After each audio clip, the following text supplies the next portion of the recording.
1절부터 4장 1절부터 마지막 절까지 4장 1절부터 마지막 절까지 봉독하겠습니다. 사람이 마땅히 우리를 그리스도의 일꾼이요 하나님의 비밀을 맡은 자로 여길지어다. 그리고 맡은 자들에게 구할 것은 충성이니라. 너희에게나 다른 사람에게나 판단받는 것이 내게는 매우 작은 일이라. 나도 나를 판단하지 아니하노니 내가 자책할 아무것도 깨닫지 못하나 그러나 이로 말미암아 의롭다함을 얻지 못하노라. 다만 나를 심판하신 이는 주시니라. 그러므로 때가 이르기 전 곧 주께서 오시기까지 아무것도 판단하지 말라. 그가 어둠에 감추인 것들을 드러내고 마음의 뜻을 나타내시리니 그때 각 사람에게 하나님으로부터 칭찬이 있으리라. 형제들아, 내가 너희를 위하여 이 일에 나와 아볼로를 들어서 본을 보였으니 이는 너희로 하여금 기록된 말씀 밖으로 넘어가지 말라 한 것을 우리에게 배워서 서로 대적하여 교만한 마음을 가지지 말게 하려 함이라. 누가 너를 남달리 구별하느냐? 내게 있는 것 중에 받지 않은 것이 무엇이냐? 내가 받았은즉 어찌하여 받지 않은 것 같이 자랑하느냐? 너희가 이미 배부르며 이미 풍성하며 우리 없이도 왕이 되었도다. 우리가 너희와 함께 왕도하기 위하여 참으로 너희가 왕이 되기를 원하노라. 내가 생각하건대 하나님이 사도인 우리를 죽이기로 작정된 자같이 끄트머리에 두셨으매 우리는 세계고 천사와 사람에게 구경거리가 되었노라. 우리는 그리스도의 때문에 어리석으나 너희는 그리스도 안에서 지혜롭고 우리는 약하나 너희는 강하고 너희는 존귀하나 우리는 비천하여 바로 이 시각까지 우리가 줄이고 목마르며 헐벗고 매맞으며 정처가 없고 또 수고하여 친히 서로 일을 하며 모욕을 당한즉 축복하고 박해를 받은즉 참고 비방을 받은즉 권면하니 우리가 지금까지 세상의 더러운 것과 만물의 찌꺼기같이 되었도다. 내가 너희를 부끄럽게 하려고 이것을 쓰는 것이 아니라 오직 너희를 내 사랑하는 자녀같이 권하려 하는 것이라. 그리스도 안에서 1만 스승이 있을 때 아비는 많지 아니하니 그리스도 예수 안에서 내가 복음으로써 내가 너희를 낳았습니다. 그러므로 내가 너희에게 권하노니 너희는 나를 본받는 자가 되라. 이로 말미암아 내가 주 안에서 내 사랑하고 신실한 아들 디모데를 너희에게 보내었으니 그가 너희로 하여금 그리스도 예수 안에서 나의 행사 곧 내가 각처 교회에서 가르치는 것을 생각나게 하리라. 어떤 이들은 내가 너희에게 나가지 아니할 것 같이 스스로 교만하여졌으나 주께서 허락하시면 내가 너희에게 속히 나가서 교만한 자들의 말이 아니라 오직 그 능력을 알아보겠으니 하나님의 나라는 말에 있지 아니하고 오직 능력에 있음이라. 너희가 무엇을 원하느냐? 내가 매를 가지고 너에게 나가랴. 사랑과 온유한 마음으로 나아가랴. 네.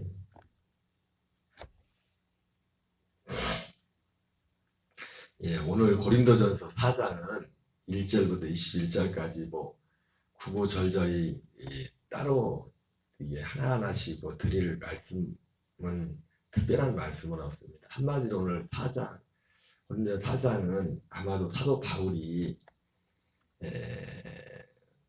대해서 우리 고린도전서 3장에도 나왔지만 고린도 교회의 문제 중에 하나가 고린도 교회 내에 분쟁이 있었죠. 그래서 사람들에게 나는 바울에게, 나는 아볼로에게, 나는 게바에게, 베드로에게 속했다. 그런 분쟁들이 있었는데 그런 것뿐만 아니라 특별히 바울에 대해서 고린도 교회를 세운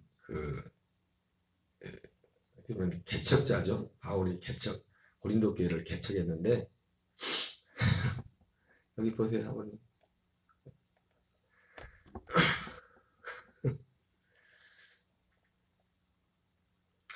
사도 바울이 오늘 그 고린도 교회 사람들이 물론 사도 바울은 이제 지금 목회자들과 다른 점이 있다면 한 곳에서 뭐 저 같은 사람이나 일반 기본적으로 통상적으로 현대 교회 목회자들은 한 교회에서 이제는 어, 거의 오랫동안 이제 목회를 하지만 바울은 이제는 한 지역에서 오랫동안 머무르는 건 아니지만 어쨌든 바울에 대해서 고린도 교회에 여러 가지 말들이 나왔나 봅니다. 그래서 바울이 지금 거기에 대해서 변론한 겁니다. 바울에 대해서 안 좋은 소리들이 자꾸 들리니까 그 안 좋은 소리 들리는 것이 사도 바울에게 있어서는 바울 자신에 대한 어떤 인간적인 그런 어떤 오해를 풀거나 그 자기를 변론하는 그런 부분도 없지 않아 있지만은 바울이 오늘 이 편지를 쓴 것은 앞에 나오지만 사람이 마땅히 우리를 그리스도의 일꾼이요 하나님의 비밀을 맡은 자로 여길지어다. 그리고 맡은 자들에게 구할 것은 충성이라 이렇게 말씀하고 있는데 사도 바울의 가지고 있는 그 복음에 대한 사도 바울에 대한 사람 사도 바울에 대한 그러한 어떤 그 왜곡된 잘못된 그런 것들이 그것이 어디까지 연결되냐면 바로 바울이 전한 이 복음에까지 그러지 않습니까? 우리가 전도를 하고 아무리 좋은 걸 가지고 있어도 누군가를 전도할 때도 그 사람에게 마음을 얻지 못하면 이 내가 가지고 아무리 좋은 것을 가지고 있어도 그 사람에 전달될 수 없지 않습니까? 바울에게는 그런 걱정도 있었지만 어쨌든 이유와 어쨌든 간에 고린도 교회가 바울에 대해서 한마디로 이제 교만해진 거죠. 사도 바울을 통해서 복음을 받고 사도 바울도 은혜를 받았는데 쉽게 말해서 진짜 은혜가 떨어진 거예요. 은혜가 모든 문제는 교회의 문제는 단언되는 것이 아니라 은혜가 진짜 은혜에서 떨어지면 그러니까 이 교회의 문제가 사실은 이게 뭐 누가 자기 머리 깎지 못한다고 하지만 사실 이건 목회자에 대한 어떤 문제지만 제가 최근에도 우리 녹동 읍내도 그렇지만 여기 목사님하고 얘기하다 보니까 금산에도 그렇고 뭐 어디는 뭐 보니까 이제 대부분 모든 책임은 사실은 기본적으로 100%는 아니지만 목회자에게 있어요. 교회 책임은 교회 어떤 문제가 일어나는 것은 그러니까 사실 목회자가 잘해야 되고 제가 주보에는 써놨지만 어제도 주보에 보다 보니까 달인 목은 기도 제목이 나라와 민족을 위해서 뭐 교회를 위해서 담임 목사를 위해서 선교사님들한테 뭐 기도 제목을 해야 하는데 가만히 생각해 보니까 저는 뭐 그런 걸 강조하진 않지만은 뭐 그걸 기도하라고 한다 해서 꼭 그런 건 아니지만은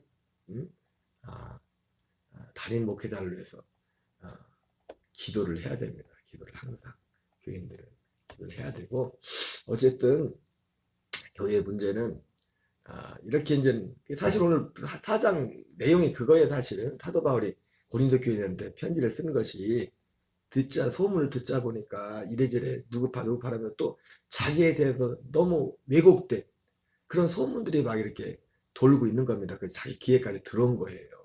사도 바울이 인간적인 속상함도 있었겠지만은 그 원인이 그러면서 어떤 면에서 자기도 변화하는 거죠.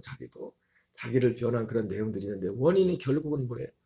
이 사람들이 은혜에서 떨어지는 고린도 교인들이 진짜 은혜 안에서 마음이 교만해져서 오히려 모든 사람 여러분 좋은 거는 참 퍼지기가 쉽지 않지만 안 좋은 거는요 몇 사람이 이렇게 하기 시작하면은 금방 퍼져 금방 그것이 그냥 금방 모든 사람에게 전염되는 그런 파급력이 있다고. 아마도 고린도 교회 이런 분쟁의 문제도 뭐 여러 사람이 그렇게 만든 건 아니겠죠. 여러 사람이 만든 건 아니지만 그리고 이 누가 몇 명이 떠들어도 그 사람들이 진짜 은혜 안에 여러분 은혜 안에 있다는 건 어떤 문제를 진짜 문제가 있으면 문제에 대해서 얘기를 해야지. 사실은 교회가 무조건 어떤 문제 어떤 목회자가 됐든 누가 됐든 어떤 너무 치명적인 문제가 있는데 그것을 무조건 덮고 넘어가는 것도 순리는 아니에요. 그러나 그럼에도 불구하고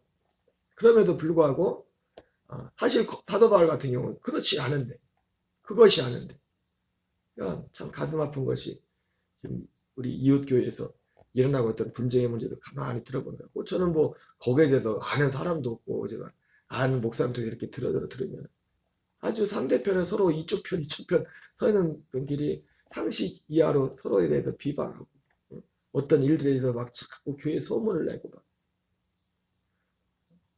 그게 진짜 맞으면 참 이게 인간적으로 이걸 하고 넘어간다면 한도 끝도 없어, 한도 끝도 없어.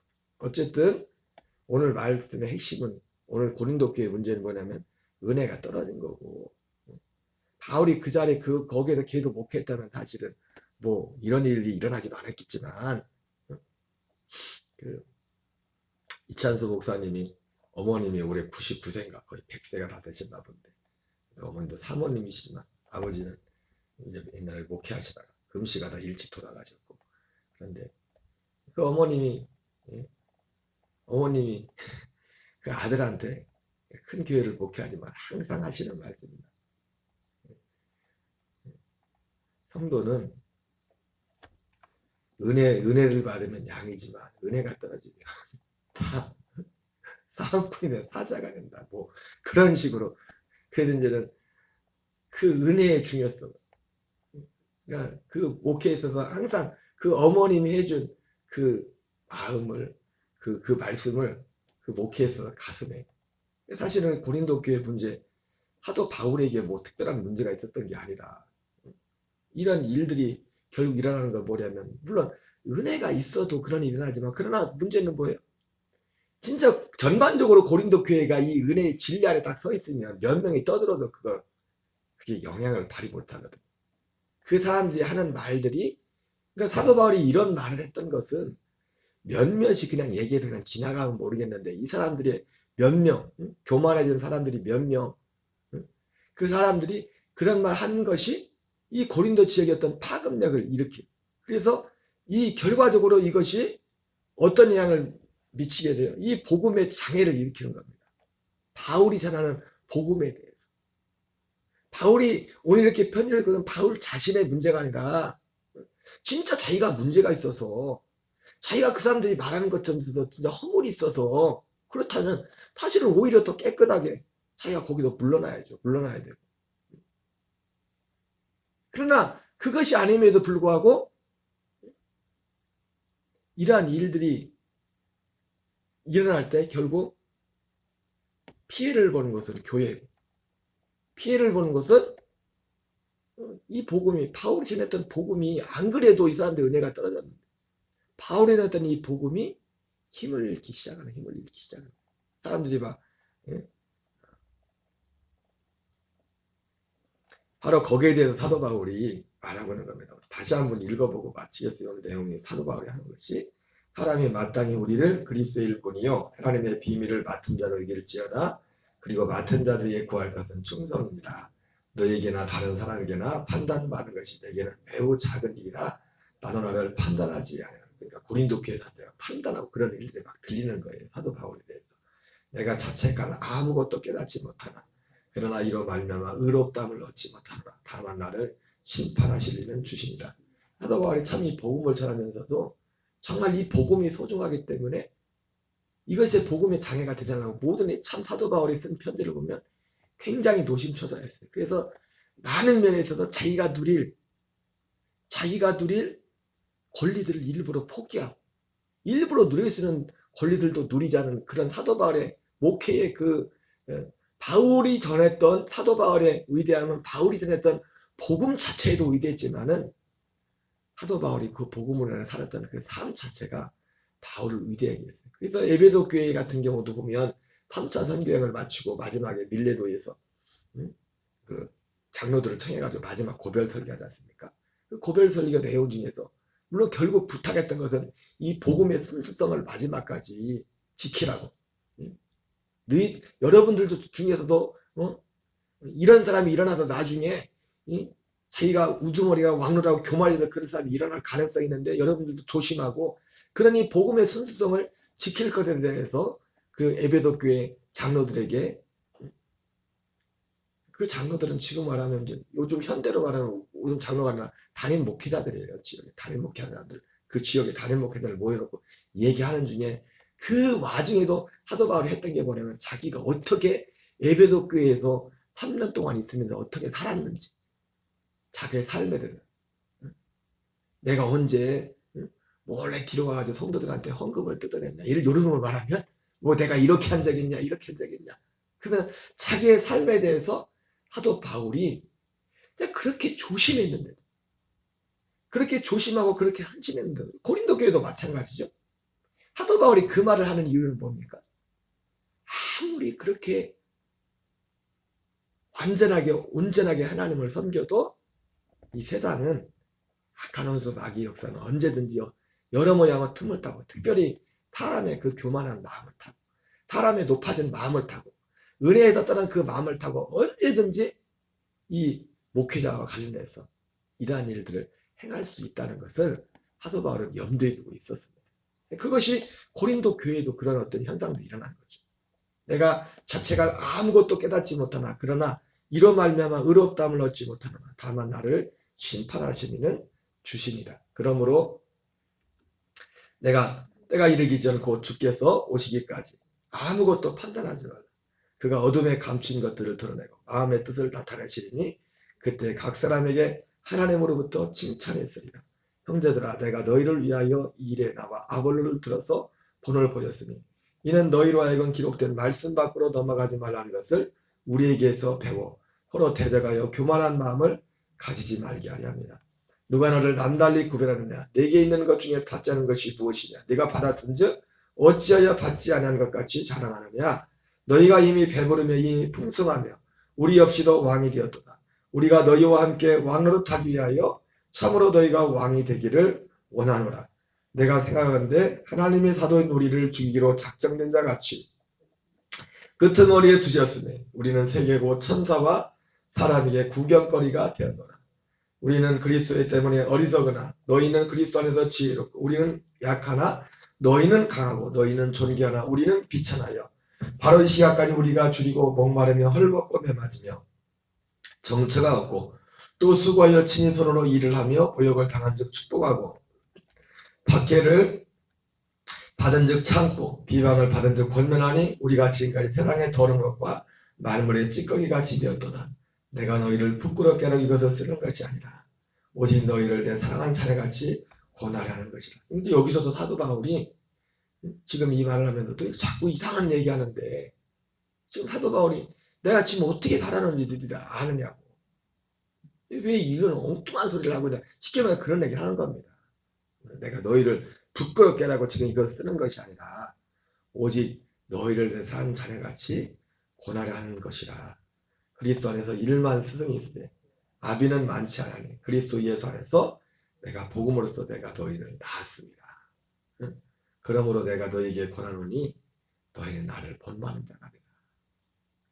사도 바울이 이로 말미암아 내가 주 안에서 내 사랑하고 신실한 아들, 이것 때문에 내가 디모데를 너희에게 보냈지. 그가 너희로 하여금 그리스도 예수 안에서 나의 행사, 곧 내가 각처에서 교회에서 가르치는 것을 내가 디모데를 통해서 내가 어떻게 해서 걔네들을 더 그런 일들을 하리라, 말들을 하리라. 어떤 이들은 내가 너희에게 나가지 않을 것 같이 스스로 교만해졌으나 주께서 허락하시면 내가 너희에게 속히 나가서 교만한 자들의 말이 아니라 오직 그 능력을 알아보겠으니 하나님 나라는 말에 있지 아니하고 오직 능력에 있으며. 사실은 이 말이, 이런 말들이 사실은 굉장히 예민한 말이에요. 사도 바울이 그러잖아요. 지금 사도 바울이 지금 예민한 걸 지금 대놓고 지금 다 얘기하는 거잖아요. 그것도 만나서 얘기하는 것도 아니고 편지를 써서 이렇게 보냈는데, 그래서 고린도 후서에 보면 사도 바울이 이 편지를 보내놓고도 굉장히 걱정했대요. 괜히 이런 말을 했나, 그럴 정도로 아마 여러 가지 고린도 교회 문제가, 사도 바울이 쓴소리를 한, 고린도 교회에서 쓴소리를 한 것이 있겠지만 어쩌면은 사도 바울이 이 편지를 보내놓고도 고린도 교회에다 쓴소리를 하면서 사도 바울이 가장 노심초사했던 부분이 어떻게 보면 자기 자신에 관한 얘기했을지도 몰라요. 그게 사실 제일 힘든 거지 않습니까? 지금 다른 거는 실제로 다른 것들도 문제가 있지만 오늘 고린도서 4장에 나오는 이 문제는 자기 자신에 관한 문제, 자기 자신에 관한 문제. 그러나 참 감사하게도 고린도 교회 교인들은 고린도 후서에 보면은 사도 바울의 이 권면을 받아들였다고 했어요. 고린도후서 7장에서 내가 사실 이 편지 보내놓고서 후회 많이 했다. 내가 괜히 이런 편지를 보냈다. 참 감사하게도 고린도 교회는 돌이킬 줄 알아요. 돌이킬 줄 알아요. 그래서 하나님의 어떤 은혜가 있었다는 거예요. 은혜가 머물러 있었다는 것이죠. 어쨌든 오늘날 이 교회, 이 지상 교회는 그리스의 몸된 교회조차도 우리의 인간의 육의 몸을 입고 있기 때문에 여러 가지 불완전성이 있습니다. 이 불완전성을 극복하는 유일한 길은 은혜밖에 없어요. 우리 개인이 또 은혜 안에서 무조건 다 덮어준다는 것이 아니라 교회가 사실은 누군가가 어떤 문제가 됐든지 간에 실제 원인 제공을 해서 문제가 생기는 것도 있고 그러기 때문에 목회자는 목회자대로 성도는 성도대로 조심해야 되는데 사실 이 모든 것들을 문제가 없는 건 제일 좋은 게 뭡니까? 병원에 가서 큰 병을 고치는 것보다 중요한 게 뭐예요? 병 안 걸리는 게 중요한 거지. 건강한 게. 그럼 병원이 뭐가 필요합니까? 목회자는 목회자대로 교회는 교회대로 그래서 이 은혜 안에 머물러 있을 때 뭔가 빌미를 제공하지 않게 되는 거예요. 이 복음의 삶을 살 때. 그래서 오직 교회는 그리스도를 통해서 우리에게 베푸신 이 은혜 안에 머물 때 항상 이거밖에 없어요. 그러니까 그 이찬수 목사님도 그 큰 교회를 목회하면서도 항상 이제 100세가 되시는 어머님이 항상 권면해 준 그 말씀처럼 교회는 성도는 은혜만 받으면 양이지만 은혜가 떨어지면 맹수가 된다. 그게 그 목회자의 아들에게 권면했던 것처럼 하나님의 교회에 있어서 정말 중요한 것은 하나님의 이 은혜가 붙들고 있을 때 결국 고린도 교회도 은혜가 떨어진 겁니다. 은혜가 떨어지니까 이런 있지도 않은 말들이 돌기 시작하고 그런 말이 돌았어도 교회가 전반적으로 은혜가 있으면 그게 힘을 못 받아요. 근데 사도 바울이 위기의식을 느꼈던 건 뭐냐면 그런 말을 하는 사람들도 문제지만 교회의 전반적인 그런 영적인 흐름이 그 은혜 안에서 그러니까 그런 수많은 문제들이 지금 일어나는 거죠. 어쨌든 우리는 이런 것을 잘 이겨내서 우리가 교회를 위해서 또 목회자를 위해서도 우리가 쉼없이 기도하는 그런 은혜가 있을 줄 믿습니다. 우리 주기도문으로 마치겠습니다. 하늘에 계신 우리 아버지여 이름이 거룩히 여김을 받으시오며 나라의 마옵시며 뜻이 하늘에서 이루어진 것 같이